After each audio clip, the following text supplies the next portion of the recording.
പന്തക്കുസ്ത തിരുനാളിനായിട്ട് പ്രാർത്ഥനയോടെ ഒരുങ്ങിക്കൊണ്ടിരിക്കുന്ന എല്ലാവരുടെ മേലും പരിശുദ്ധാത്മാവിൻ്റെ പുത്തൻ ഉണർവ് കടന്നു വരട്ടെ എന്ന് സ്നേഹത്തോടെ ആശംസിക്കുന്നു.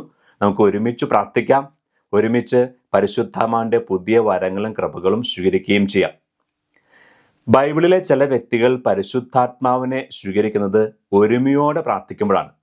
അല്ലെങ്കിൽ പ്രാർത്ഥനാവരങ്ങൾ പരിശുദ്ധാത്മാവിൻ്റെ, കർത്താവിൻ്റെ ആത്മാവിൻ്റെ ശക്തിയും വരവും കൃപയുള്ള വ്യക്തികളുടെ കൂടെ ഇരുന്ന് പ്രാർത്ഥിക്കുമ്പോൾ അവരുടെ സാമീപ്യം കൊണ്ട് പരിശുദ്ധാത്മാവിനെ സ്വീകരിക്കുന്ന സന്ദർഭങ്ങൾ നമ്മൾ ബൈബിളിൽ കാണുവാണ്.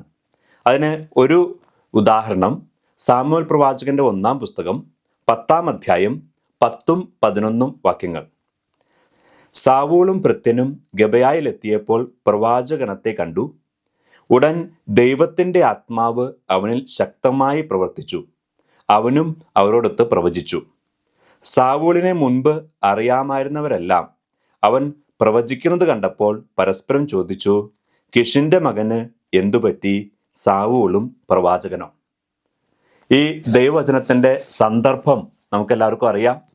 സാവൂളിനെ രാജാവായിട്ട് തിരഞ്ഞെടുക്കാനായിട്ട് ദൈവം തിരഞ്ഞെടുത്തു. ഇനി സാമുവേൽ പ്രവാചകനെ അയച്ച് ഈ സാവൂളിനെ അഭിഷേകം ചെയ്യുകയും ചെയ്തു. ഇന്നലെ നമ്മൾ കണ്ടു, സാമുവേൽ ദാവീദിനെ തൈലാഭിഷേകം ചെയ്ത് പ്രാർത്ഥിച്ചപ്പോൾ പരിശുദ്ധാത്മാവ് അപ്പോൾ വന്നു.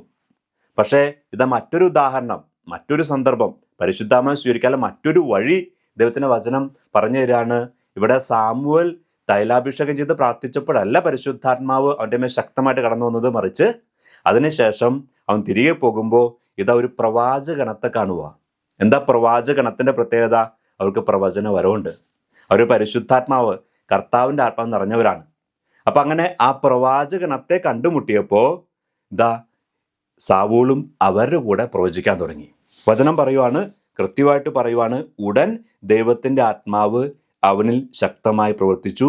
അവനും അവരോടൊത്ത് പ്രവചിച്ചു. ഒരു പക്ഷേ തൈലാഭിഷേകം ചെയ്തപ്പോൾ തന്നെ പരിശുദ്ധാത്മാവിൻ്റെ ഉള്ളിൽ ഉണ്ടായിരുന്നിരിക്കാം. ദൈവം വന്നിട്ടുണ്ട്, അഭിഷേകം ചെയ്തിട്ടുണ്ട്. പക്ഷേ ആ ആത്മാവിൻ്റെ പ്രവർത്തനം ശക്തിയായിട്ട് അവന് പ്രതിഫലിക്കുന്നത് എപ്പോഴാണ്?